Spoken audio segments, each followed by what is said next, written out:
Assembly ఎన్నికల్లో కొందరు అభ్యర్థులు చంద్రబాబు, జగన్, పవన్ కళ్యాణ్ కంటే భారీ మెజార్టీతో గెలిచారు. వారు ఎవరు, ఎంత మెజార్టీతో గెలిచారో చూద్దాం.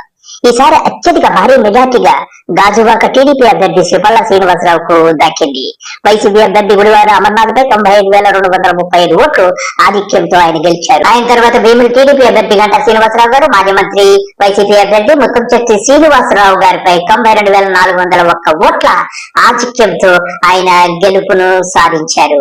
ఇకపోతే చంద్రబాబు తనయుడు నారా లోకేష్ గారు మంగళగిరి నుంచి పోటీ చేసి వైసీపీ అభ్యర్థి మురుగుడు లావణ్యపై 91,413 ఓట్ల మెజార్టీ సాధించారు. ఇక పెందుర్తి నుంచి పంచకర్ల రమేష్ బాబు గారు జనసేన నుంచి పోటీ చేశారు. ఆయన ప్రత్యర్థి అన్నంరెడ్డి అదీప్ రాజ్ పై గెలుపొందారు. ఆయన మెజార్టీ 81,870 ఓట్లు సాధించారు. ఇకపోతే నెల్లూరు సిటీ నుంచి పొంగూరు నారాయణ గారు పోటీ చేశారు. ఆయన ప్రత్యర్థి వైసీపీ ఖలీల్ అహ్మద్ పై 72,489 ఓట్ల మెజార్టీని ఆయన సాధించారు. తణుకు నుండి అరివల్లి రాధాకృష్ణ టీడీపీ తరపున పోటీ చేశారు. ఆయన ప్రత్యర్థి వైసీపీ కానుమూరి వెంకట నాగేశ్వరరావు గారిపై 72,121 ఓట్లు సాధించారు.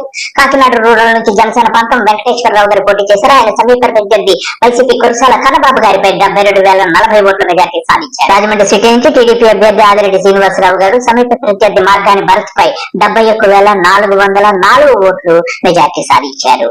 ఇక విశాఖపట్నం తూర్పు నుండి టీడీపీ నుండి వెలగపూడి రామకృష్ణ గారు పోటీ చేశారు. ఆయన సమీప ప్రత్యర్థి ఎంబీబీ సత్యనారాయణపై 70,877 ఓట్ల మెజార్టీ సాధించారు. టీడీపీ అధినేత నారా చంద్రబాబు నాయుడు గారు కుప్పం నుంచి పోటీ చేశారు. ఆయన సమీప ప్రత్యర్థి వైఎస్ఆర్సీపీ కేఆర్జే భరత్ పై 48,000 ఓట్ల మెజార్టీ సాధించారు. ఇక పిఠాపురం నుంచి పవన్ కళ్యాణ్ గారు పోటీ చేశారు. ఆయన సమీప ప్రత్యర్థి వైసీపీ అభ్యర్థి వంగా గీత గారిపై 70,279 ఓట్లు సాధించారు. ఇక పులివెందుల నుంచి వైసీపీ అధినేత వైఎస్ జగన్ గారు పోటీ చేశారు. ఆయన సమీప ప్రత్యర్థి బీటెక్ రవిపై 61,687 ఓట్ల మెజార్టీతో ఆయన గెలుపొందడం జరిగింది. అయితే జగన్ గారు గత ఎన్నికలతో పోలిస్తే ఈసారి 28,000 ఓట్లు పైచిలకు మెజార్టీ తగ్గిందని చెప్పవచ్చు.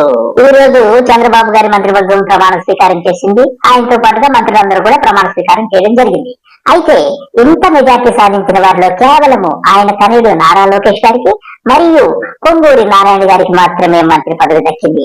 అలాగే గంటా శ్రీనివాసరావు గారు అత్యధిక మెజార్టీతో గెలిచినా కూడా ఆయనకి గతంలో కూడా మంత్రి పదవి చేసినటువంటి అనుభవం ఉన్నా కూడా ఆయనకి మంత్రి పదవి దక్కకపోవడం అనేది ఇది కొసమెరుపు.